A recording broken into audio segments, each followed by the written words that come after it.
সময় সরণি ধরে 2300 বছর পিছিয়ে যান।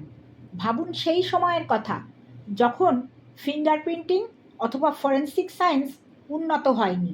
সেই সময়ে তবে কিসের উপর ভিত্তি করে একজন গোয়েন্দা তদন্ত করতেন?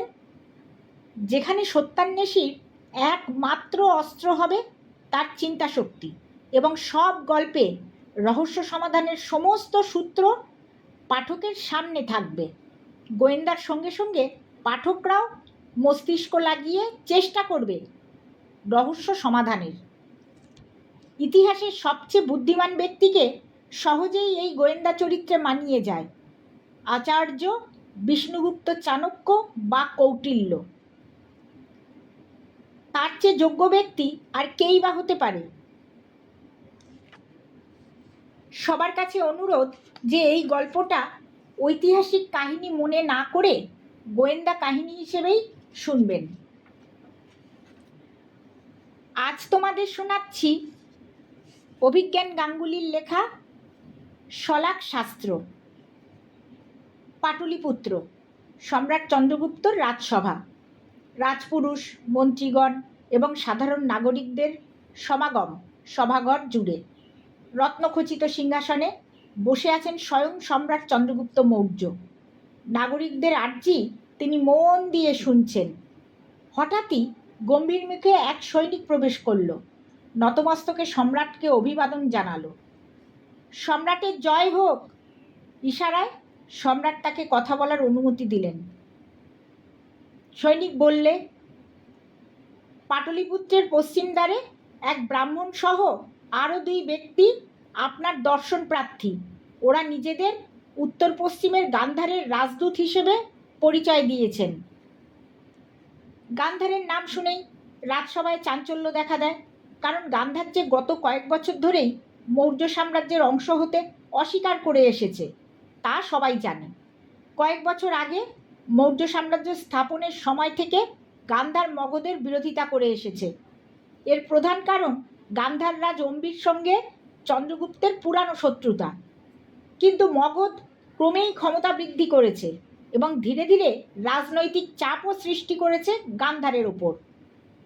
রাজধানীতে আজ গান্ধারের রাজদূতের আগমন হয় আসন্ন যুদ্ধ অথবা মৈত্রীর ইঙ্গিত। সম্রাটের পাশেই দাঁড়িয়ে থাকা প্রধান অমাত্য কৃষ্ণনাথ প্রশ্ন করলেন, পরিচয়পত্র পরীক্ষা হয়েছে? হ্যাঁ আর্য। এইবার সম্রাট বললেন, তাদের নগরে প্রবেশের আজ্ঞা দেয়া হলো, তাদের সভায় উপস্থিত করা হোক। সৈনিক চলে যেতেই প্রধান অমাত্য কৃষ্ণনাথ সম্রাটের কাছে এসে বললেন, সম্রাট, সভা আজকের মতো ভঙ্গ করুন, গান্ধারের বিষয়টা বেশি গুরুত্বপূর্ণ। মাথা নেড়ে সম্মতি জানালেন চন্দ্রগুপ্ত। সভা সমাপ্তির ঘোষণা হতেই কয়েকজন অমাত্য ছাড়া এক এক করে প্রত্যেকেই সভাঘর ত্যাগ করল।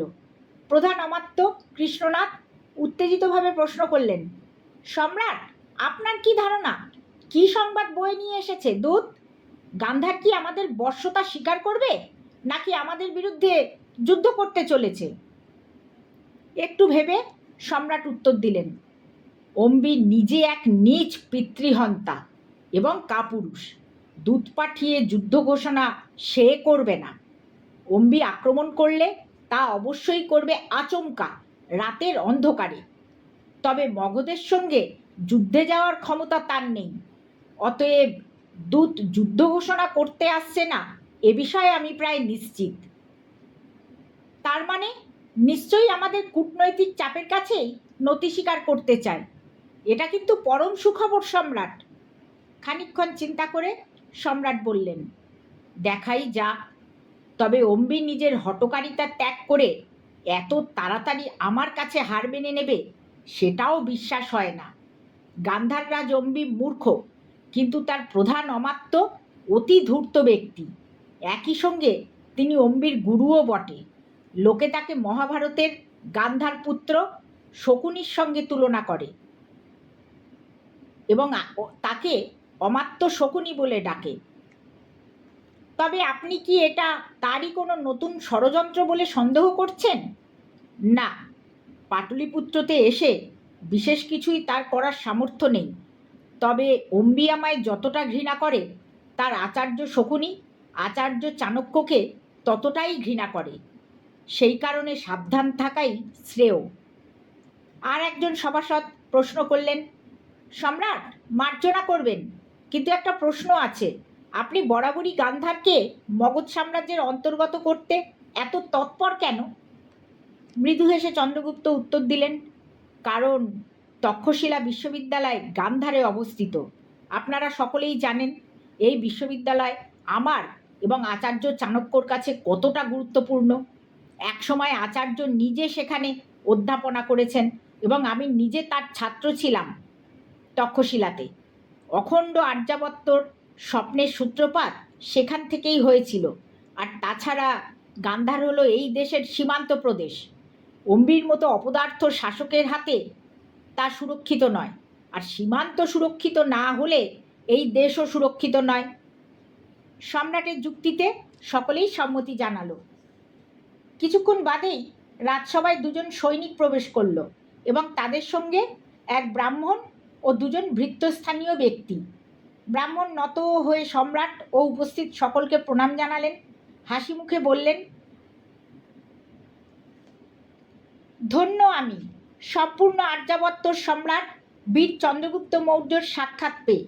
হে সম্রাট, আমি সুখদাস, গান্ধার রাজ অম্বির একজন অমাত্য। আমি সুখবর নিয়ে এসেছি সম্রাট। সুখদাস একটা রাজমহল লাগানো চিঠি এগিয়ে দিলেন কৃষ্ণনাথের দিকে। সেটা খুলে পড়তেই কৃষ্ণনাথের মুখ উজ্জ্বল হয়ে উঠল। সম্রাট, এ যে সত্যিই সুখবর। গান্ধার রাজ আমাদের সমস্ত শর্ত মেনে নিয়ে মগধের অন্তর্গত হতে চান। সম্রাট চন্দ্রগুপ্ত এই খবরে চকিত এবং হর্ষিত হলেন। ব্রাহ্মণের উদ্দেশ্যে বললেন, এই অসম্ভব কিভাবে সম্ভব হলো অমাত্য সুখদেব?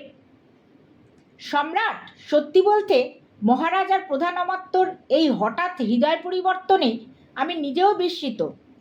তবে আমরা অন্যান্য অমাত্য তথা সমগ্র রাজ্যবাসীর বহু দিনের দাবি ছিল গান্ধারকে মৌর্য সাম্রাজ্যের অঙ্গ করার। নাগরিকদের এই আন্দোলনের নেতৃত্ব আমি নিজে দিয়েছিলাম। তাতে ইন্ধন দিয়েছে তক্ষশিলার আচার্যরাও। গান্ধারে বিদ্রোহ শুরু হওয়ার উপক্রম হয়েছে, সম্ভবত সেই কারণেই বাধ্য হয়ে এই নির্ণয়। হ্যাঁ, এ তথ্য আমার জানা যে গান্ধারের বিচক্ষণ অমাত্যরা তথা অধ্যাপকরা আমাদের সঙ্গে হাত মেলানোর জন্য আগেও বহুবার আর্জি জানিয়েছেন। প্রতিবারই তা প্রত্যাখ্যাত হয়েছে রাজার থেকে। তবে দেরিতে হলেও তার যে শুভবুদ্ধির উদয় হয়েছে তা জেনে ভালো লাগলো। যথার্থ বলেছেন সম্রাট। আপনি আমাদের বিশেষ অতিথি মহোদয়, পথযাত্রায় নিশ্চয়ই ক্লান্ত। আমাদের আপ্যায়নে কয়েকদিন রাজমহলে যাপন করার আমন্ত্রণ জানাই আপনাকে। ধন্যবাদ সম্রাট, তবে আমি দুদিন বিশ্রাম নিয়েই আপনার উত্তর সমেত ফিরে যাব। শুভ কাজে দেরি নয়। অমাত্য কৃষ্ণনাথ প্রশ্ন করলেন, আপনার সঙ্গে এরা আপনার ভৃত্য? আপনার সঙ্গে গান্ধারের কোনো প্রহরী আসেনি? আমাদের রাজা আমার সঙ্গে কোনো প্রহরী পাঠাননি। তিনি জানিয়েছেন যে আপনার দায়িত্বে তিনি আমার সুরক্ষা ভার দিয়ে নিশ্চিন্ত। মগধকে তিনি সম্পূর্ণ বিশ্বাস করেন। শুধু নিয়ম রক্ষার স্বার্থে সঙ্গে এই একজন পাচক আর খাবার পরীক্ষক দিয়েছেন। রাজপুরুষদের হত্যার ক্ষেত্রে বিষ প্রয়োগ হলো সবচেয়ে প্রচলিত পদ্ধতি। সেই কারণেই রাজদূতদের সঙ্গে একজন নিজস্ব পাচক ও খাবার পরীক্ষক পাঠানোটার নিয়ম। তাচ্ছিল্যের সঙ্গে চন্দ্রগুপ্ত বললেন, সম্পূর্ণ ভরসা যে করেন না তা তো দেখতেই পাচ্ছি। তবে আপনার সুরক্ষায় আপনার সঙ্গে সর্বদা দুজন সৈনিক বহাল করলাম। আপনাকে গান্ধার অবধি সুরক্ষিত পৌঁছে দেওয়ার দায়িত্ব আমার। আপনি নিশ্চিন্তে থাকুন মহোদয়, আপনি আমার বাড়িতে সম্পূর্ণ সুরক্ষিত। রাজমহলের অন্দরেই একটি সুসজ্জিত অতিথি কক্ষে সুখদাসের থাকার ব্যবস্থা করা হয়েছে। সুখদাস অমাত্য কৃষ্ণনাথের সঙ্গে দিনের বেলা মহল পরিদর্শন করলেন। সর্বক্ষণ তার সঙ্গে দুজন প্রহরী থেকেছে। ক্লান্ত থাকায় সূর্যোদয়ের পর দ্বিতীয় প্রহরের দিকে তাড়াতাড়ি খাওয়া দাওয়া করে তিনি ঘরে দরজা দিলেন। ভেতর থেকে দরজা বন্ধ হওয়া অবধি কৃষ্ণনাথ নিজে অপেক্ষা করলেন এবং দরজার বাইরে দুজন সশস্ত্র প্রহরীকে সারা রাত পাহারায় থাকতে নির্দেশও দিলেন। পরের দিন সকালে পাচক ও খাবার পরীক্ষক সুখদাসের জন্য প্রাতরাশ বানিয়ে উপস্থিত হলো তাঁর দরজায়। সতর্ক দুই প্রহরী তখন নিজের জায়গায় দাঁড়িয়ে। তারা দরজায় কড়া নাড়ল, কিন্তু দরজা খুলল না। প্রহরী ও দুই ভৃত্য অনেক ডাকাডাকি করতেও কোনো উত্তর না আসায় এক প্রহরী ছুটল প্রধান অমাত্যকে খবর দিতে। চিন্তিতভাবে কৃষ্ণনাথ এলেন এবং তিনিও বার কয়েক ডাকাডাকি করলেন। কোনো ফল না হওয়ায় শঙ্কিত অমাত্য সম্রাটকে খবর পাঠালেন। সম্রাট নিজে কয়েকজন সৈনিক নিয়ে হাজির হয়ে নির্দেশ দিলেন দরজা ভেঙে ফেলতে। শক্তপোক্ত সেগুন কাঠের দরজা ভেঙে ফেলা মোটেই সহজ হলো না। 6 জন বলিষ্ঠ সৈনিকের মিলিত চেষ্টায় দরজা ভাঙা হলো। প্রথমেই প্রবেশ করলেন সম্রাট এবং ভেতরের দৃশ্য দেখে থমকে দাঁড়ালেন। ওর পিছু পিছু অমাত্য সৈনিকরা, সঙ্গে গান্ধারের 2 ভৃত্যও প্রবেশ করল।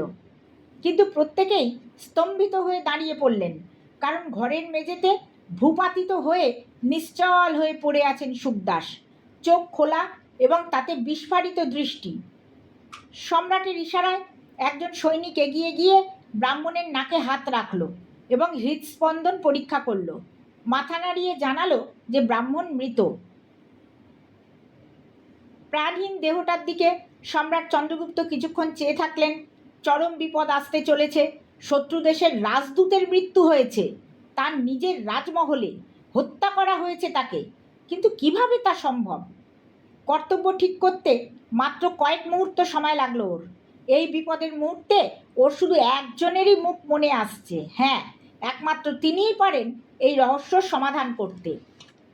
একজন সৈনিকের দিকে চেয়ে তিনি শান্ত কণ্ঠে নির্দেশ দিলেন, যত তাড়াতাড়ি সম্ভব আচার্য চাণক্যকে খবর দাও।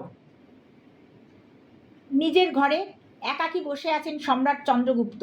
আজকে সভা করার পরিস্থিতি নেই। তার মনের ভেতর দুশ্চিন্তার ঝড় চললেও বাইরে থেকে তিনি শান্ত। সেই মুহূর্তেই অতি পরিচিত খড়মের শব্দ তার কানে এলো। সেই আওয়াজ তার দিকেই এগিয়ে আসছে। ঘরে ঢুকলেন সেই খড়গ পরা ব্যক্তি। উচ্চতায় সম্রাটের চেয়ে সামান্য কম, কৃষ্ণবর্ণ, ন্যাড়া মাথায় শুধু লম্বা টিকি এবং সাধারণ ব্রাহ্মণ সন্ন্যাসীর বেশ। কপালে চন্দনের ত্রিবলী টিকা, গলায় রুদ্রাক্ষের মালা এবং বুকের উপর দৃশ্যমান পৈতে তার ব্রাহ্মণত্বের পরিচয় দিচ্ছে। আর তার চোখ দুটো অস্বাভাবিক উজ্জ্বল। অন্তর্ভেদী সেই দৃষ্টিতে যেন বিদ্যুৎ খেলে চলে প্রতি মুহূর্তে। অপরিচিত কোনো ব্যক্তি এই ব্রাহ্মণকে দেখে কোনোদিন অনুমান করতে পারবে না যে ইনিই মহামতি বিষ্ণুগুপ্ত চাণক্য। আর্যাবর্তে এই মুহূর্তে তার চেয়ে ক্ষমতাধর ও প্রভাবশালী ব্যক্তি দ্বিতীয় কেউ নেই। সম্ভবত সম্রাট নিজেও নন। তিনি সম্রাট চন্দ্রগুপ্তর বাল্যকালের আচার্য, মৌর্য সাম্রাজ্য প্রতিষ্ঠার মূল মস্তিষ্ক এবং পরবর্তীকালে প্রধান অমাত্য পদে আসীন ছিলেন কয়েক বছর। যদিও এখন তিনি স্বেচ্ছা অবসর নিয়ে লেখালেখিতে মনোনিবেশ করেছেন। রাজভবন তিনি ত্যাগ করেছেন। পাটলিপুত্রেই এক তুলনামূলক নির্জন স্থানে নিজের কুঠিরে স্বেচ্ছায় সন্ন্যাসী জীবন যাপন করেন। গুরুর পায়ে মাথা ঠেকিয়ে প্রণাম জানালেন সম্রাট। মাথায় হাত রেখে চাণক্য তাকে আশীর্বাদ করলেন। চন্দ্রগুপ্ত উঠে গুরুকে আসনে বসিয়ে নিজেও তার মুখোমুখি বসলেন। প্রহরীকে তাদের একান্তে ছেড়ে দিতে বলে দরজা বন্ধ হওয়া পর্যন্ত অপেক্ষা করলেন। তারপর বললেন, আচার্য, মগধের ঘোর বিপদ আসন্ন। আচার্য, আপনি ছাড়া এই মুহূর্তে আমি আর কাউকে বিশ্বাস করতে পারছি না। কি ঘটেছে সম্রাট? গান্ধাররাজ অম্বিকে মনে আছে আপনার? অবশ্যই। আচার্য শকুনির শিষ্য। ক্ষমতার লোভে এই দেশদ্রোহী অম্বি সিকন্দরের সঙ্গে মৈত্রী করে যবন সেনাদের এদেশে প্রবেশের পথ করে দিয়েছিল। তাকে কি ভুলতে পারি? হ্যাঁ, সে এতদিন মৌর্য সাম্রাজ্যের অধীনস্থ হতে রাজি হয়নি। তাই আমরাও এই দিক থেকে কূটনৈতিকভাবে গান্ধারকে চাপ দেওয়া শুরু করি। তার রাজ্যে নজিরবিহীন অপশাসন, কৃষকরা আত্মহত্যা করছে, শ্রমিকরা ক্ষুধার্ত মরছে, শিক্ষা ব্যবস্থাও ধুঁকছে। তার বিরুদ্ধে তার রাজ্যবাসী ও তক্ষশিলার আচার্যরা বিদ্রোহ করছে, মগধের অংশ হওয়ার দাবি করেছে। অম্বি একা হলে বহুদিন আগেই বিদ্রোহীরা তাকে হত্যা করতে সক্ষম হতো। কিন্তু আচার্য শকুনি অত্যন্ত বুদ্ধিমান ব্যক্তি। সেই তক্ষশিলায় অধ্যাপনা করার সময় থেকেই আমি তাকে চিনি। তার বুদ্ধিতেই এখনও অম্বি রক্ষা পেয়েছে। যাই হোক, হঠাৎ তার প্রসঙ্গ উঠছে কেন? সে কি এইবার হার মেনেছে? মগধের বশ্যতা স্বীকার করতে চায়? সম্রাট বললেন, হ্যাঁ, সেই রকম ইঙ্গিত দিয়েই এক ব্রাহ্মণ দূতকে তিনি পাঠিয়েছিলেন। গতকাল তিনি এখানে পৌঁছেছিলেন। আমি তার যথাযথ সুরক্ষার ব্যবস্থা করি। প্রাসাদের অন্দরেই অতিথিশালায় ওর থাকার ব্যবস্থা করি। কিন্তু আজ সকালে... পুরো কথা শেষ না করে সম্রাট চুপ হয়ে যেতে অশনির ইঙ্গিত অনুমান করেই চাণক্য বলে ওঠেন, দয়া করে এইটা বলো না যে তাকে হত্যা করা হয়েছে। তাকে হত্যা করা হয়েছে? আমি ভাবতে পারছি না আচার্য। খোদ রাজমহলের অন্দরে গুপ্ত হত্যা। চাণক্য আসন ছেড়ে উদ্বিগ্নভাবে পায়চারি করতে শুরু করলেন। উত্তেজিত অথচ ধীর কণ্ঠে বললেন, চন্দ্রগুপ্ত, চন্দ্রগুপ্ত, এই অনর্থ তুমি কিভাবে ঘটতে দিলে? তুমি বুঝতে পারছো এই ঘটনার রাজনৈতিক তাৎপর্য? রাজদূতকে হত্যা একই ধর্মবিরুদ্ধ পাপ, তার উপর ব্রহ্ম হত্যা। কাউকে বিশ্বাস করাতে পারবে না যে এতে মগধের হাত নেই। প্রত্যেকে তোমার উপরেই দোষারোপ করবে। মৌর্যদের শাসন ব্যবস্থার ওপর প্রশ্ন উঠবে। বিরোধী রাজ্যরা তো বটেই, এমনকি মগধের অঙ্গরাজ্যের শাসকদের কাছেও মগধের বিশ্বাসযোগ্যতা প্রশ্নের মুখে পড়বে। তারা একজোট হবে আর ব্রাহ্মণদের উস্কানি দেবে। সমস্ত মগধ বিরোধী রাজ্যের লাভ ওঠাবে, বিশেষ করে গান্ধার। সম্রাট বললেন, আমি আপনারই শিষ্য, আমি মূর্খ নই আচার্য, আমি সব বুঝেছি। আমি আপনাকে আশ্বাস দিতে পারি যে আমার তরফ থেকে যথাযথ সুরক্ষা আর সাবধানতা অবলম্বন করা হয়েছিল, কিন্তু কোনো এক অদ্ভুত উপায়ে বন্ধ ঘরে তাকে হত্যা করা হয়েছে। অপরাধী শীঘ্র ধরা না পড়লে যুদ্ধের সম্ভাবনা দেখা দিতে পারে। সেই কারণেই আপনার সাহায্য চাই গুরুদেব। এই রহস্যর সমাধান আপনিই করতে পারেন আচার্য। তুমি নিশ্চিত যে হত্যাই করা হয়েছে? হ্যাঁ সূচক ঘাড় নাড়লেন সম্রাট। বললেন, মৃতদেহ দেখলে আপনিও সহজেই নিশ্চিত হবেন। পায়চারি থামিয়ে হ্যাঁ একটা দীর্ঘ নিঃশ্বাস ফেলে চাণক্য বললেন, হত্যাস্থলে নিয়ে চলো আমায়। চলুন আচার্য। অতিথিশালাটা সুবিশাল। মূল্যবান আসবাবপত্র, পর্দা, অপূর্ব ভাস্কর্য, রঙিন চিত্র প্রভৃতি দিয়ে সাজানো। ঘরের একদিকে রূপোর থালায় এখনও গতরাতের অর্ধভুক্ত ভোজন, ফলমূল আর রুটি পড়ে আছে। ঘরের মাঝখানে সুসজ্জিত পালঙ্ক, পালঙ্কর লাগোয়া একটা কাঠের তেপায়া মেজ। পালঙ্কর পাশেই মেঝেতে পড়ে আছে মৃতদেহ। একটা সোনার পানপাত্র মেঝেতে উল্টে গড়িয়ে গেছে দেয়ালের কোণায়। মেঝের পাশেই খানিকটা জায়গায় জলের শুকনো দাগ। মৃতদেহর মুখ থেকে সাদা গ্যাঁজলা বেরিয়ে এসেছে। খোলা চোখে তীব্র যন্ত্রণার চিহ্ন স্পষ্ট। হাত এবং পায়ের নখ নীলাভ, যা স্পষ্টতই বিষক্রিয়ার লক্ষণ। ঘরের মাঝখানে দাঁড়িয়ে এতক্ষণ এই সব কিছু পর্যবেক্ষণ করছিলেন চাণক্য। ঘরের মধ্যে আচার্য ছাড়াও স্বয়ং সম্রাট, অমাত্য কৃষ্ণনাথ এবং বৃদ্ধ রাজবৈদ্য উপস্থিত। চাণক্য অমাত্যর দিকে ফিরে প্রশ্ন করলেন, এই দরজা ছাড়াও ওদিকে দ্বিতীয় একটা দরজা দেখতে পাচ্ছি, ওই দরজা কোথায় খোলে? ওই দরজা দিয়ে বেরিয়েই ছাদে যাওয়ার সিঁড়ি। চাণক্য দ্বিতীয় দরজাটার দিকে এগিয়ে গেলেন। এ কি, দরজায় ভেতর থেকে খিল দেয়া নেই, বাইরে থেকে বন্ধ। এর মানে তো যে কেউ ঢুকতে পারে এই দরজা দিয়ে। আমতা আমতা করে অমাত্য বললেন, ওটা তো মানে খেয়াল করিনি। অসন্তুষ্ট ভঙ্গিতে সম্রাট বললেন, আপনার এই খেয়াল না করাতেই কেউ ওইখান দিয়ে ঢুকে হত্যা করে গেছে সম্ভবত। আপনাকে এতবার সতর্কতা অবলম্বন করতে নির্দেশ দিয়েছিলাম, তারপরেও এই ভুল কিভাবে হয় আপনার? বয়োজ্যেষ্ঠ কৃষ্ণনাথকে এর বেশি কিছু আর বললেন না চন্দ্রগুপ্ত। অমাত্যর হয়ে চাণক্য উত্তর দিলেন, সম্রাট, এখনও কিন্তু প্রমাণিত হয়নি যে বাইরে থেকে লোক ঢুকেছিল। তাছাড়া ছাদে তো সারা রাত পাহারা থাকে, তাই না? এই কথায় সাহস পেলেন কৃষ্ণনাথ। বললেন, আগে হ্যাঁ আচার্য, ওখান থেকে সবার চোখ এড়িয়ে আততায়ী ঢুকতে পারবে না। পরের প্রশ্ন আচার্য করলেন রাজবৈদ্যের উদ্দেশ্যে। মৃত্যু বিষ প্রয়োগেই হয়েছে এই বিষয়ে নিশ্চিত তো? আজ্ঞে হ্যাঁ, তবে দেহে আর কোনো ক্ষতচিহ্ন আমার চোখে পড়েনি, সাপের কামড়ও নয়। চাণক্য বললেন, খাবারে বিষ থাকার সম্ভাবনাই সবচেয়ে বেশি। কৃষ্ণনাথ বললেন, সেটা সম্ভব নয় আচার্য, গতকাল রাতের পুরো রান্না হয়েছে আমার নিজের চোখের সামনে। গান্ধারের পাচক ও খাদ্য পরীক্ষকটিকে বিশ্বাস করা যায় না। খাবারে যাতে বিষ প্রয়োগ কোনো মতেই সম্ভব না হয় সেটা নিশ্চিত করতে আমি এবং সঙ্গে আরও 5 জন প্রহরী কড়া সতর্কতার সঙ্গে নজর রেখেছি সর্বক্ষণ। আনাজ, চাল, ঘি ইত্যাদি সব আমরা রাজভাণ্ডার থেকে দিয়েছিলাম।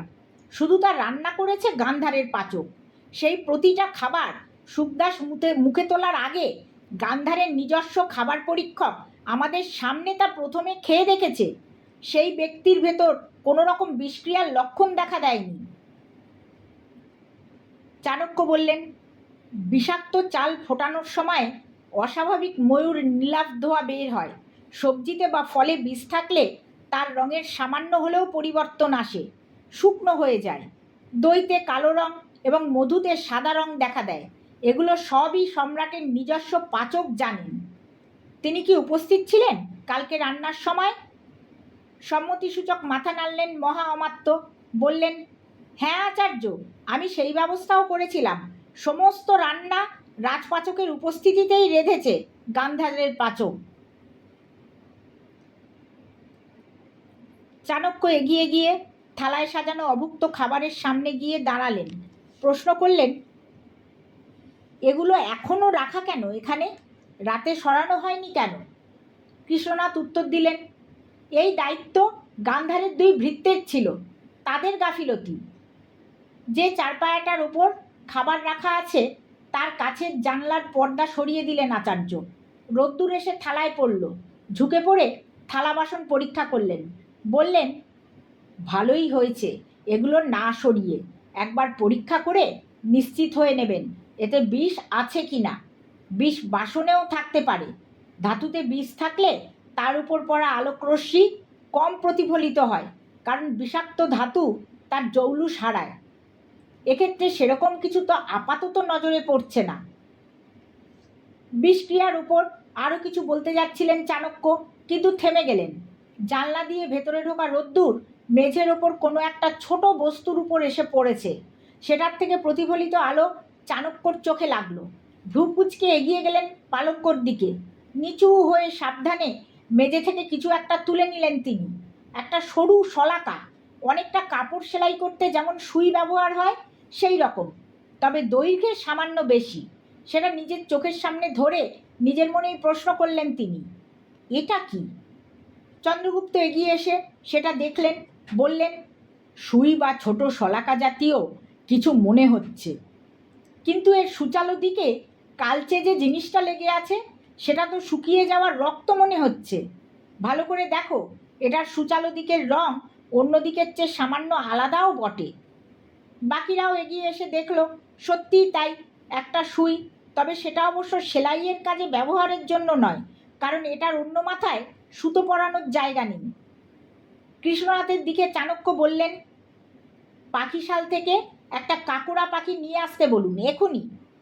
চন্দ্রগুপ্ত প্রশ্ন করলেন, গুরুদেব, হঠাৎ কাকুরা কেন? কারণ হালকা বিষক্রিয়াতেও কাকুরা পাখির চোখ লাল হয়ে যায়। নির্দেশ মতো ব্যবস্থা হলো তৎক্ষণাৎ। কিছুক্ষণের ভেতরেই একজন সৈনিক একটা কাকুরা নিয়ে হাজির হলো। মগধের পাখিশালে পাখির অভাব নেই। চাণক্য তার হাতের শলাকাটা পাখিটার গলার কাছে ফুটিয়ে দিলেন। মুহূর্তে পাখিটার চোখ রক্তবর্ণ হয়ে উঠল এবং যন্ত্রণায় ছটফট করে উঠল। মাত্র কয়েক মুহূর্ত, তারপরেই সেটার ঘাটটা একদিকে নেতিয়ে পড়ল। বোঝাই যায় শলাকার মাথায় লাগানো আছে তীব্র মারণ বিষ। সর্বনাশ! এই তবে হত্যা শস্ত্র! এই তীব্র বিষ মাখানো সুই ফুটিয়েই হত্যা করা হয়েছে ব্রাহ্মণকে, বলে উঠলেন রাজবৈদ্য। উত্তরে চাণক্য বললেন, আপাতত তাই মনে হচ্ছে, তবে বিষয়টা অদ্ভুত। বৈদ্য মহোদয়, আপনি দয়া করে আর একবার মৃতদেহ খুঁজে দেখুন।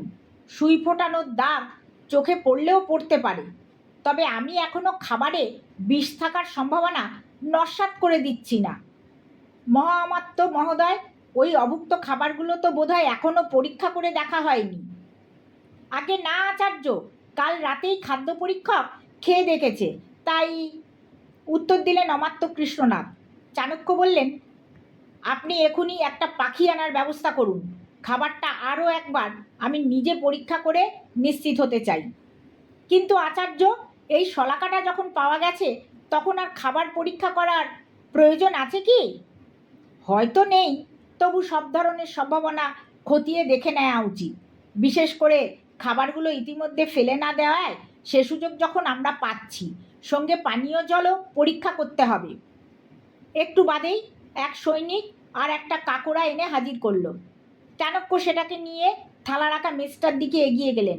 অমাত্যর দিকে ফিরে বললেন, একটা ছুরি নিয়ে আসতে বলুন ভৃত্যকে। ছুরি নেই ওখানে, ছিল তো রাতে একটা, আপাতত দেখছি না। সম্রাট চন্দ্রগুপ্ত বহুক্ষণ থেকেই অমাত্যর উপর ক্ষুণ্ণ হয়েছিলেন, এইবার বিরক্তিটা প্রকাশ করে ফেললেন। বিরক্তি মেশানো গলায় বললেন, আপনি অকারণে এত বাক্য ব্যয় করেন কেন? ছুরি নেই দেখেই তো আচার্য চাইছেন, এখনই সেটা এনে দিন।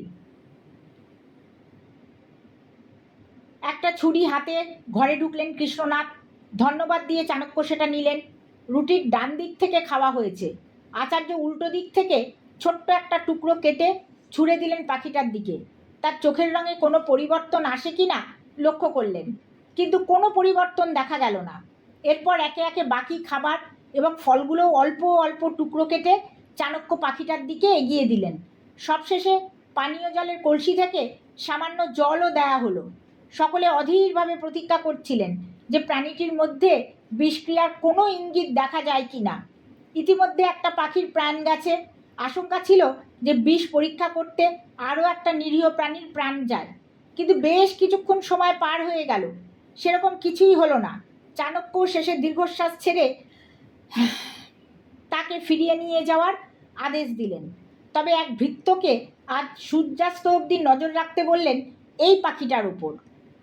ততক্ষণে রাজবৈদ্য মৃতদেহ পরীক্ষা শেষ করে উঠে দাঁড়িয়েছেন। চাণক্য তাকে প্রশ্ন করলেন, কিছু পেলেন মহোদয়? দুপাশে মাথা নেড়ে বৃদ্ধ উত্তর দিলেন, না, যদিও আমি আশাও করিনি খুঁজে পাব, কারণ ওই ছোট শলাকার ক্ষত চোখে না পড়াই স্বাভাবিক। রক্তপাতও সামান্যই হবে, যা প্রায় না হওয়ার মতো। বিষটা যে তীব্র সেটা তো বোঝাই যাচ্ছে। সামান্য ক্ষতেই মৃত্যু হয়েছে। সম্রাট চন্দ্রগুপ্ত এইবার মুখ খুললেন, গুরুদেব, তাহলে বাইরে থেকে হত্যাকারী প্রবেশ করেছিল বলেই ধারণা করা যায়, তাই না? সব কিছু তো সেই রকমই ইঙ্গিত করছে সম্রাট। খাবারে ও পানীয়তে যে বিষ নেই তা প্রমাণিত।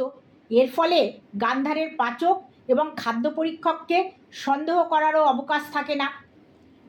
এই হত্যাকাণ্ডে তারা নিজেদের সম্পূর্ণ নির্দোষ বলে দাবি করবে, আর গান্ধার অভিযোগের আঙুল আমাদের নিরাপত্তা ব্যবস্থার দিকে তুলবে। সঙ্গে আবার ওই ভুলুণ্ঠিত জলের পাত্র থেকে অনুমান করা যায় যে হত্যাকারীর সঙ্গে ধস্তাধস্তিতেই সম্ভবত সেটা উল্টে গেছে। কিন্তু বাইরে থাকা প্রহরীরা কিছু শোনেনি তো। ব্রাহ্মণ হয়তো চিৎকার করার সুযোগ পায়নি। মুখ চেপে ধরে যদি ওই শলাকা বিধিয়ে দেয়া হয়ে থাকে তবে তার তৎক্ষণাৎ মৃত্যু হয়েছে। প্রহরীদের প্রশ্ন করে হয়তো কিছু নতুন তথ্য জানা যেতে পারে সম্রাট। কালকে রাতে দরজায় এবং এই মহলের ছাদে পাহারায় থাকা সৈনিকদের একে একে সভাঘরে আসতে বলুন। আমি তাদের জিজ্ঞাসাবাদ করতে চাই। তারপর গান্ধার থেকে আসা সেই দুই ভৃত্যকেও আসতে বলুন। মৃতদেহ সংরক্ষণের নির্দেশ দিয়ে ঘর থেকে চাণক্য বেরিয়ে গেলেন।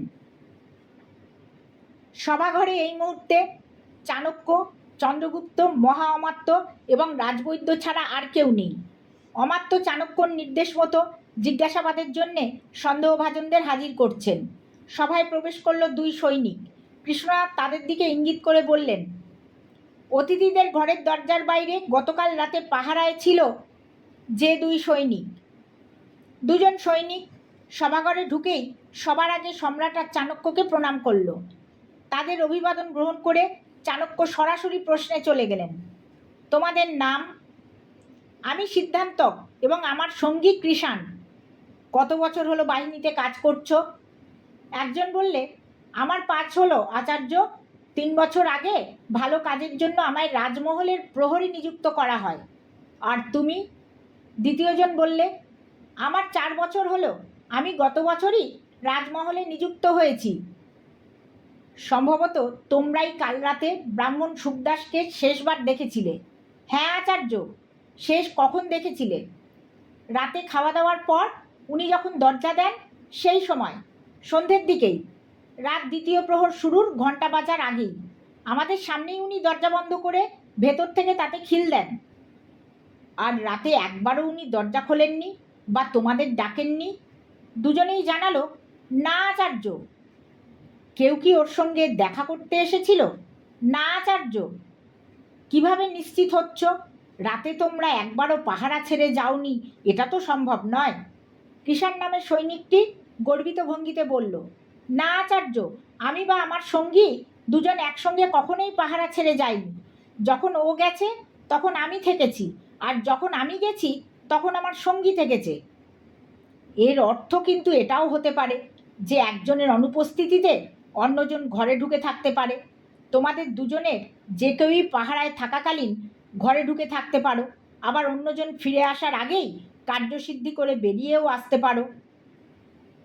আচার্যর এই কথায় দুজন প্রহরী শঙ্কিত হয়ে উঠল, চোখে মুখে ভয় ফুটে উঠল, হাত জোর করে বলে উঠল, আমরা নির্দোষ আচার্য। সম্রাট আমাদের পালনকর্তা, তার দয়াতেই বেঁচে আছি। তার সঙ্গে বিশ্বাসঘাতকতা করব না। আরে আরে, ভয় পাচ্ছ কেন? আমি কি বলেছি তোমরা হত্যাকারী? ঘাম মুছল একজন, আর দ্বিতীয়জন ঢোক গিলল। আচার্য আবার প্রশ্ন করলেন, রাতে তোমরা কোনো শব্দ শুনতে পেয়েছ? না আচার্য। কিন্তু আমি যদি বলি একটা আওয়াজ শুনেছ? দুজনেই এই আচমকা প্রশ্নে অবাক হয়েছে। সিদ্ধার্থ প্রশ্ন করল, কিসের আওয়াজ আচার্য? একটা ধাতুর বাসন মেঝেতে পড়ার আওয়াজ শুনতে পাওনি? এই কথায় দুজনেই চমকে উঠল, দুজনেই সম্মতিতে ঘাড় নাড়ল।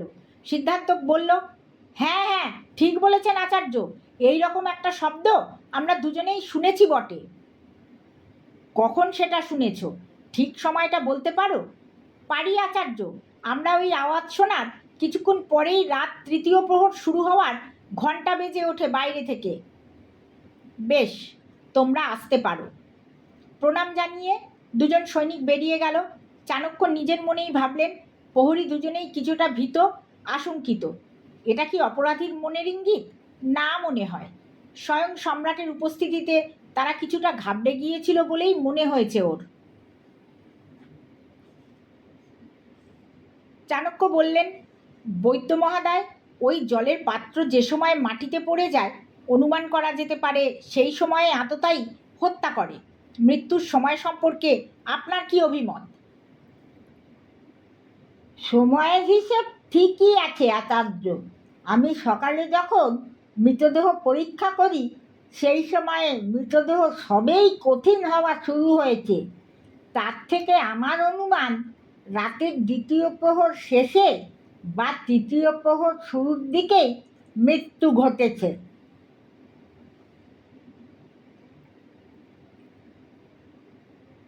আর্য, এইবার দয়া করে ছাদে পাহারায় থাকা সৈনিকদের পাঠিয়ে দিন। গতকাল রাতে উত্তর মহলের ছাদে পাহারায় ছিল মোট 8 জন। তারা প্রত্যেকেই এখন চাণক্য এবং চন্দ্রগুপ্তর সামনে দাঁড়িয়ে। চন্দ্রগুপ্ত নিঃশব্দে তাদের অভিবাদন গ্রহণ করলেন। সৈনিকরা এরপর চাণক্যকে অভিবাদন জানালো। চাণক্য প্রথমে কিছুক্ষণ কিছুই না বলে তাদের ভাবভঙ্গি এবং আচরণ পর্যবেক্ষণ করতে থাকলেন। একজন অপরাধীর আচরণ বা বাচনভঙ্গি থেকে অনেক কিছু অনুমান করা সম্ভব হয়। অশান্ত ভঙ্গিতে এদিক ওদিক চাওয়া, যতটা সম্ভব আড়ালে দাঁড়ানো, সামনের ব্যক্তির সঙ্গে নজর না মেলানো বা হঠাৎ হঠাৎ শরীরে মৃদু কম্পন, এই সমস্ত আচরণই একজন অপরাধীর ভাবভঙ্গিতে স্পষ্ট ফুটে ওঠে। অপরাধপ্রবণ ব্যক্তিত্বের আচার আচরণে চাণক্য নিজে বহুবার এগুলো লক্ষ্য করেছেন। এদের একজনের মধ্যেও কি তিনি সেরকম কিছু লক্ষ্য করলেন? না, সম্রাট এবং তার উপস্থিতিতে যতটা স্বাভাবিক থাকা সম্ভব এরা তাই আছে। চাণক্য বললেন, প্রত্যেকে একে একে নিজের পরিচয় দাও, সেই সঙ্গে এটাও বলো যে কতদিন ধরে সৈনিক পদে বহাল আছো। প্রত্যেকের উত্তর থেকে জানা গেল যে সবাই কম বেশি 4 বছরের পুরনো তো বটেই, কেউ কেউ আবার 5 বছর পুরানোও আছে। এমনিতেই ন্যূনতম 2 বছর সেনাবাহিনীতে সম্পূর্ণ হওয়ার আগে কাউকেই রাজমহলের রক্ষী নিযুক্ত করা হয় না। সেনাবাহিনীতে নিজের বিশ্বাসযোগ্যতা এবং দক্ষতার প্রমাণ দিলে তবেই তাদের রাজমহলে রক্ষী নিযুক্ত করা হয়ে থাকে। অতএব এরা প্রত্যেকেই নিঃসন্দেহে বিশ্বাসযোগ্য। চাণক্য তাদের বেশ কয়েকটা সাধারণ প্রশ্ন করলেন গতকাল রাতের বিষয়ে। প্রত্যেকেই একে একে উত্তর দিল প্রতিটা প্রশ্নের। সব মিলিয়ে যা দাঁড়ালো তা যথেষ্ট হতাশাজনক। ছাদের দরজা দিয়ে তারা ছাড়া বাইরের কেউ প্রবেশ করেনি। তাদের সকলের নজর এড়িয়ে কারুর প্রবেশ সম্ভব নয়, কিন্তু ওই দরজার সিঁড়ি দিয়ে নেমেই তাদের শৌচালয়ে যেতে হয়। তাই 8 জনের প্রত্যেকেই একে অন্যকে এক অথবা একাধিকবার ছাদের দরজা দিয়ে নামতে দেখেছে, কিন্তু নেমে গিয়ে কি করেছে স্বাভাবিকভাবেই সেটা কেউ দেখেনি। কেউই পাহারা থেকে খুব বেশিক্ষণ সময়ের জন্য অনুপস্থিত ছিল না। চাণক্য নিজের মনেই ভাবলেন যে যদি কেউ হত্যার উদ্দেশ্যে ঢুকে থাকে তাতে অত্যধিক সময় লাগার কথাও নয়। এর অর্থ দাঁড়ায় এই 8 জনের মধ্যে যে কেউই সিঁড়ি দিয়ে নিচে নেবে দরজা খুলে হত্যা করে ছাদে ফিরে আসতে পারে। সিঁড়ির নিচেই নিচের ঘরের দরজা, অতিথিশালার ছাদের সিঁড়ির দরজা ভেতর থেকে লাগানো ছিল কিনা সেটাও তিনি দেখেছেন। অতএব সকলেরই সমান সুযোগ ছিল হত্যা করার। তাদের এই প্রশ্ন করায় প্রত্যেকেই নিজেদের ইষ্টদেবের নামে শপথ করে বলল যে তারা হত্যাকাণ্ড সম্বন্ধে কিছুই জানে না, বরং গতরাতে যে নিচের ঘরে কোনো অতিথি ছিলেন এ তথ্যই তাদের অজানা ছিল। তারা নির্দোষ। আচার্য চাণক্য নিজেও কিছুটা হতাশ হয়ে তাদের সবাইকে বিদায় দিলেন। সবাই বেরিয়ে যেতে সম্রাট প্রশ্ন করলেন, কিছু আন্দাজ করতে পারলেন আচার্য? নিরাশ কণ্ঠে চাণক্য উত্তর দিলেন, কিচ্ছু না। সন্দেহভাজনের তালিকা উত্তরোত্তর বাড়ছে। এদের মধ্যে যে কেউ শত্রু দেশের কাছে বিক্রি হয়ে গিয়ে থাকতে পারে, যে কেউই হত্যাকারী হতে পারে। অপরাধী ধরা না পর্যন্ত এদের কাউকে পাটলিপুত্র ত্যাগ না করার নির্দেশ দেবেন। নিশ্চিতভাবে কাউকেই বিশ্বাস করা যায় না। বেশ। অপেক্ষারত অমাত্য কৃষ্ণনাথ চাণক্যর কাছে জানতে চাইলেন, এরপর কাকে পাঠাবো আচার্য? গান্ধারের দুজনকে আলাদা আলাদাভাবে প্রশ্ন করতে চাই। যে কোনো একজনকে প্রথমে আসতে বলুন। তোমার নাম? আমার নাম অন্ধকা। প্রশ্নকর্তা আচার্য চাণক্য উত্তর দিচ্ছেন গান্ধারের পাচক। কতদিন ধরে সুখদাস মহাশয়ের পাচকের কাজ করছো? তা অনেক দিন, 3 বছর হবে। গতকাল সন্ধ্যে থেকে আজ সকাল পর্যন্ত ঘটে যাওয়া ঘটনাক্রম সংক্ষেপে বলতে পারো? একটু ভেবে নিয়ে পাচক বলল, নিশ্চয়ই পারি। মহলে প্রবেশের পরেই সুখদাস মহাশয় মহা অমাত্যর সঙ্গে মহল ভ্রমণে চলে গেলেন। এরপর থেকে আমি রান্নার কাজেই ব্যস্ত ছিলাম। সবার চোখের সামনেই আমি রান্না করি। অমাত্য ছাড়াও আরও 5 জন সৈনিক সারাক্ষণ আমার আশেপাশে ছিল। রাতে আমি নিজে সব খাবার সাজিয়ে মনিবকে খেতে দিই। প্রতিটা খাবার আমি নিজের হাতে প্রথমে টুকরো কেটে আগে কুম্ভকে খেতে দিই। কুম্ভ মানে খাবার পরীক্ষক। পুরোটাই অমাত্য এবং বাকি প্রহরীদের চোখের সামনে ঘটেছে। সুখদাস মহাশয়ের খাওয়া শেষ হয়ে গেলে আমি চলে যাই নিজের ভৃত্যগৃহে। কুম্ভও আমার সঙ্গেই চলে আসে। আমার কোনো দেশ নেই মহাশয়। সম্রাট এবং চাণক্যর প্রতি হাত জোর করে অন্ধকার। আমি নির্দোষ মান্যবর, আমি কিছুই করিনি। আমি ব্রাহ্মণদেবের পুরানো বিশ্বস্ত লোক। আপনার বিশ্বাস না হলে আপনি অমাত্য কৃষ্ণনাথ মহাশয় এবং প্রহরীদের জিজ্ঞেস করুন আমি যা বলেছি তা সত্যি কিনা। তারা সর্বক্ষণ আমার সঙ্গেই ছিলেন। রাতে আর দেখা করতে যাওনি মনিবের সঙ্গে? একবারও না। আমি এক ঘুমে সকালে উঠেছি। আমার ঘরের বাইরে প্রহরী ছিল, তারাই সাক্ষী দেবে। আজ সকালের ঘটনা বলো। সকালে খাওয়ার জন্যে সামান্য ফলমূল সাজিয়ে আমি এবং কুম্ভ অতিথিশালায় উপস্থিত হই, কিন্তু আমি ডাকতে ভেতর থেকে কেউ সাড়া দেয় না। আমি আরও কিছুক্ষণ অপেক্ষা করলাম, কিন্তু ব্রাহ্মণ দরজা খুললেন না। আমরা এবং সঙ্গে 2 প্রহরী অনেক ডাকাডাকি করলাম, লাভ হলো না। তারপর একজন খবর দিল অমাত্য মহাশয়কে। তার ডাকেও সাড়া না দিতে তিনি সম্রাটকে খবর দেন। সম্রাট নিজে এসে দরজা ভাঙার আদেশ দিলেন। দরজা ভাঙা হলে আমরা সকলে ভেতরে ঢুকি, আর তখনই আমরা ব্রাহ্মণদেবের মৃতদেহ দেখতে পেলাম। একাদশীর তিথিতে কি বিশেষ পদ রান্না করতে? এরকম একটা অদ্ভুত প্রশ্নে পাচকটা একটু থতমত হয়ে যায়। উত্তর দিল, রোজকার যা করি। উত্তর শেষ করতে না দিয়েই পরের প্রশ্ন আচার্যের। শেষ প্রশ্ন, কাল রাতের থালা আর উচ্ছিষ্ট খাবারগুলো ঘর থেকে পরিষ্কার করনি কেন? আমতা আমতা করে উত্তর দিল, আসলে বাড়িতেও থালা আমি তুলতাম না, অন্য ভৃত্য এসে থালা তুলতো, তাই কাল রাতেও ওটা সরানোর কথা খেয়াল ছিল না। বেশ, তুমি আসতে পারো। ওই খাবার পরীক্ষক, কি যেন নাম বললে? হ্যাঁ, কুম্ভকে পাঠিয়ে দাও। অন্ধকার ঘর থেকে বেরোতেই দ্বিতীয়জন ঢুকলো, এগিয়ে এসে প্রণাম জানালো উপস্থিত প্রত্যেককে। চাণক্য প্রশ্ন করলেন, নাম কি তোমার? আজ্ঞে কুম্ভ। কতদিন কাজ করছো সুখদাসের কাছে? আমি ওর কাছে কাজ করি না, আমি গান্ধারের মহলে মেজরানির খাবার পরীক্ষকের কাজ করি। সে কি, তাই নাকি? তুমি তো গান্ধার রাজের নিজের লোক তবে, তাই না? এই প্রশ্নে ভৃত্যটির মুখে আশঙ্কার কালো মেঘ নেমে এলো। সহজেই সে অনুমান করতে পারছে যে এর ফলে তার বিশ্বাসযোগ্যতা সবচেয়ে কম হয়ে দাঁড়াচ্ছে। সম্রাট চন্দ্রগুপ্তও সচকিত হয়ে তার দিকে চাইলেন একবার। কাপা কণ্ঠে সে উত্তর দিল, মান্যবর, আমায় ভুল বুঝবেন না, আমি নির্দোষ, আমি কিছু জানি না, ব্রহ্মহত্যার মহাপাপ আমি করিনি। তুমি তার মানে পাচক অন্ধকাকে আগে চিনতে না? না হুজুর, কয়েকদিন আগেই রাজার আদেশে আমায় সুখদাস আর অন্ধকের সফরসঙ্গী হতে হয়েছে। গতকাল থেকে আজ সকাল পর্যন্ত নিজের গতিবিধি বর্ণনা করো। সামান্য ভেবে নিয়ে কুম্ভ উত্তর দিল, গতকাল এসে আমি নিজের ভৃত্যগৃহেই ছিলাম। আমি এবং অন্ধকা একই ঘরে। সে অবশ্য রান্নার কাজে ব্যস্ত ছিল। সূর্যাস্তর পর থেকেই আমি নিজের ঘরেই ছিলাম। পরে সুখদাস মহাশয়ের রাতের খাওয়ার সময় আমার ডাক পড়ে অতিথিশালায়। অন্ধকা একটা একটা করে খাবার প্রথমে আমায় দিত। আমি তা মুখে দেওয়ার পরে তবেই ব্রাহ্মণের থালায় সেগুলো সাজাতে থাকে অন্ধকা। অন্নর প্রথম গ্রাস আমি খাই, রুটি ও ফলের প্রথম টুকরোটাও আমিই প্রথম খাই।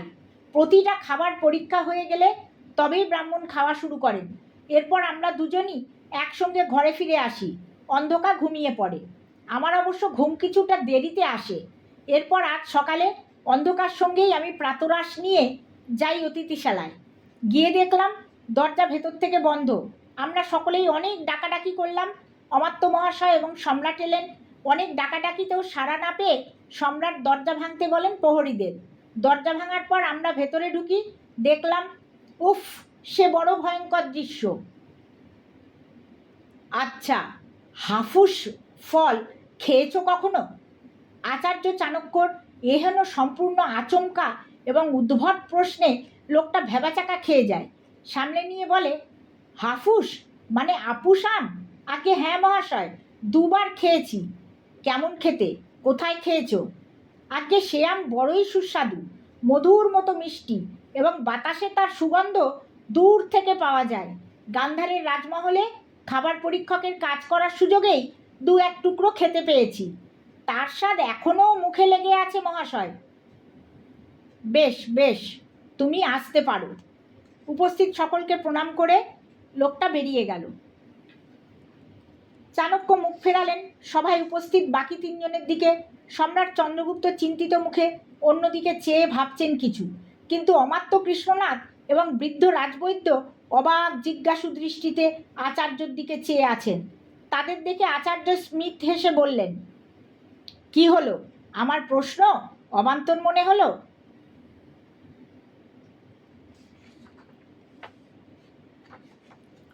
কয়েকটা প্রশ্ন তাদের অবশ্যই অবান্তর মনে হয়েছে। হত্যাকাণ্ডর সঙ্গে আপুসামের কী সম্পর্ক থাকা সম্ভব তা কারুর মাথায় এলো না। এটা কি চাণক্যর মিষ্টি খাবারের প্রতি অত্যধিক আকর্ষণের ফল?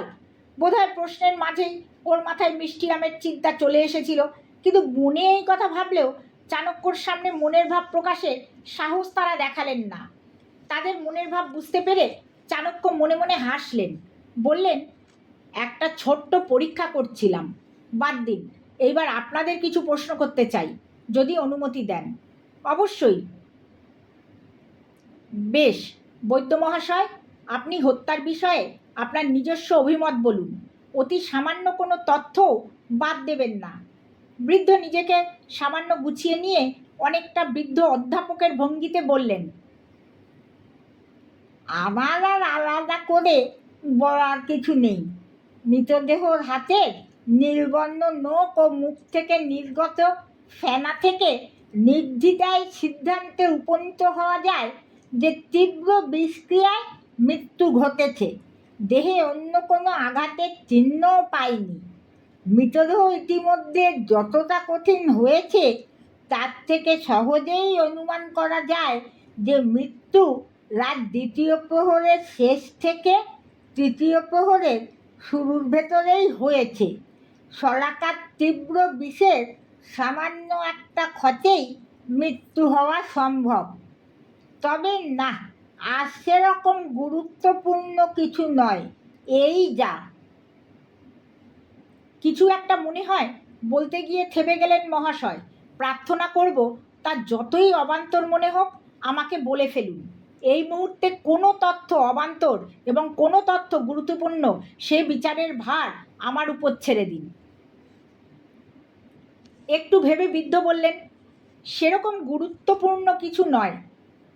আসলে মৃতদেহর হাত, পায়ের তালু এবং নখ যে পরিমাণ গভীর নীলবর্ণ হয়েছিল তাতে প্রথম দর্শনে আমি ভেবেছিলাম মৃত্যু বোধহয় রাতের প্রথম প্রহরের দিকে হয়েছে, কারণ অনেকক্ষণ সময় নিয়ে শরীরে বিষক্রিয়া হলে অতটা গভীর নীল হয়ে পড়ে নখ।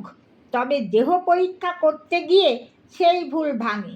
আমি নিশ্চিত যে ওই রাত দ্বিতীয় প্রহরের শেষ থেকে তৃতীয় প্রহরের শুরুর ভেতরেই মৃত্যু ঘটেছে, তার আগে নয়।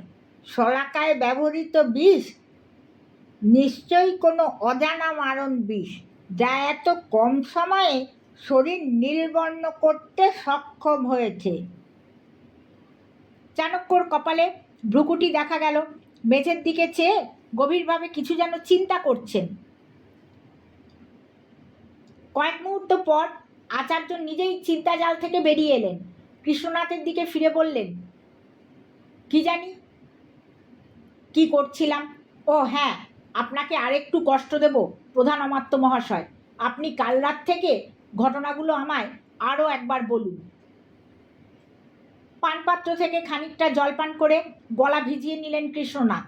তারপর শুরু করলেন, গতকাল সভার শেষের দিকে গান্ধারের দূত হিসেবে ব্রাহ্মণ সুখদেব উপস্থিত হন। আলোচনা হলো সম্রাটের সঙ্গে। কথা শেষে সম্রাট ওকে বিশ্রাম করতে বললেন। আমি নিজে ওকে অতিথিশালার সবচেয়ে ভালো ঘরটা বেছে দিই, যদিও এখন মনে হচ্ছে সেটাই ভুল করে ফেলেছি। মানে অন্য কোনো ঘরে তার থাকার আয়োজন করলে হয়তো এই বিপত্তি এড়িয়ে যাওয়া সম্ভব হতো। অন্য ঘরে ছাদের দিকে সিঁড়ির দরজা থাকতো না। নিজের উপর দোষ দেবেন না মহাশয়, নিয়তি বড়ই অলঙ্ঘনীয় বস্তু, তার সামনে আমরা বিবশ। আপনি তার পরের ঘটনা বলুন। এরপর আমি ওকে নিয়ে রাজপ্রাসাদ পরিদর্শন করাই। সন্ধ্যের দিকে ওর পাচক রান্নার কাজ শুরু করে। আমি সব সময় নজর রেখেছি। সঙ্গে আরও 5 জন প্রহরী রেখেছিলাম তার উপর নজর রাখতে।